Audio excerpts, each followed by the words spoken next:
Hello दोस्तों, स्वागत है आपका आपके अपने इस यूट्यूब चैनल पर। दोस्तों मुझे आपसे दो बातें करनी है। पहली बात तो है कि मैंने अपने टेलीग्राम चैनल पर प्रीवियस ईयर सिनोनिम के लगभग 850 क्वेश्चन की पीडीएफ उनके हिंदी मीनिंग के साथ मैंने अपलोड कर दी है। ठीक है, उसमें CGL, CHSL, CPO, face selection, MTS, GD, जितने भी एग्जाम एसएससी के पिछले 4-5 सालों में है ना, उनकी जो सिनोनिम के क्वेश्चंस हैं उनके हिंदी मीनिंग के साथ मैंने अपलोड कर दिए। डेली के आप 10 मिनट भी दोगे तो भी आप महीने भर में आराम से आपकी पीडीएफ कंप्लीट हो जाएगी इजी वे में, अगर डेली के 10-15 मिनट भी आपने पीडीएफ को दिए। ठीक है, दूसरी बात दोस्तों कि अभी आपने आरटीआई का रिप्लाई देखा होगा कि यार 35 लाख के आसपास फॉर्म आए हैं और वैकेंसी 17,000 आ रही है, केस सिलेक्शन होगा, भारी कंपटीशन है और ऐसी वाली बातें स्टूडेंट करते हैं, डिमोटिवेटिंग सी बातें करते हैं यार भैया 35 लाख लोगों में सिलेक्शन कैसे होगा। ठीक है, मैं आपको बताऊं कि भाई सीजीएल 2022 आपको अगर किसी को याद होगा, ठीक है, कि उसमें भी लगभग 35 लाख के आसपास ही फॉर्म आए थे। ठीक है ना, गाना भी निकला था उस टाइम में 35 लाख का फॉर्म वाला। ठीक है, तो भाई 35 लाख के आसपास फॉर्म भी उस टाइम आए थे सीजीएल 2022 में। ठीक, तो उस टाइम का अगर प्री का रिजल्ट देखोगे ना आप, सीजीएल 2022 के प्री का आप अगर रिजल्ट देखेंगे ना एक बार के लिए जाके, तो उसमें आपको लगेगा कि 114 कट ऑफ गई थी प्री की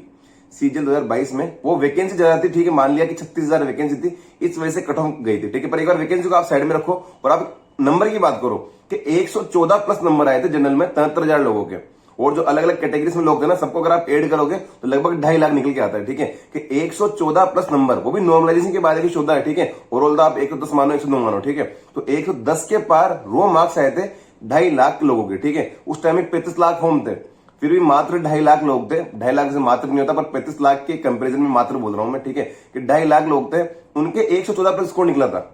ठीक है, तो अगर आप मेन कंपटीशन देखेंगे ना तो वो 1.5 लाख 1 लाख लोगों में होता है। ठीक, कितने भी फॉर्म आए, कितनी भी वैकेंसी हो, अगर वैकेंसी 5,000 है तो भी 1 लाख 1.25 लाख लोगों के बीच कंपटीशन है। वैकेंसी अगर 35,000 है, 36,000 है, 15,000, 20,000 है, तो भी 1.5 लाख 1 लाख 1.5 लाख लोगों के बीच में कंपटीशन है। ठीक है, तो अगर आप 35 लाख का जो आरटीआई का रिप्लाई था उसको देख के अपना माइंडसेट बिगाड़ रहे हैं तो बिगाड़ने की बिल्कुल भी नीड नहीं है। डेफिनेटली पूरी जिम्मेदारी से कह रहा हूं, कंपटीशन है 1 लाख 1.5 लाख खींच के 2 लाख मान लो आप। ठीक है, इतनों में ही कंपटीशन था। ये पक्की बात है कि वहां कंपटीशन अच्छा है, पर वो जो 1.5 लाख 2 लाख लोगों के बीच में कंपटीशन है ना, वो बहुत शानदार कंपटीशन है। वो पर वो मेंस में देखने को मिलेगा आपको, वो प्री में देखने को नहीं मिलता। ठीक है, वो कंपटीशन आपको मेंस में देखने को मिलेगा। अभी आप जो 35 लाख वाले आरटीआई को देख के डिमोटिवेट हो रहे हो, अपना माइंडसेट बिगाड़ रहे हो, तो उसकी बिल्कुल भी नीड नहीं आप लोगों को। ठीक है, इनमें से मात्र 1.5 लाख 2 लाख लोगों की सीरीज होते हैं। 110 प्लस नंबर अगर सीजीएल 2022 में 2.5 लाख लोगों के ही आए हैं। ठीक है, तो आप खुद हिसाब लगा लो, आपके तो बहुत सारे मौके में 130, 135, 140 नंबर निकाल रहे हो आप लगातार। ठीक है, तो ये वाली चीज होती है जो देखने को मिलती है एग्जाम्स में कि नंबर, क्योंकि 35 लाख में से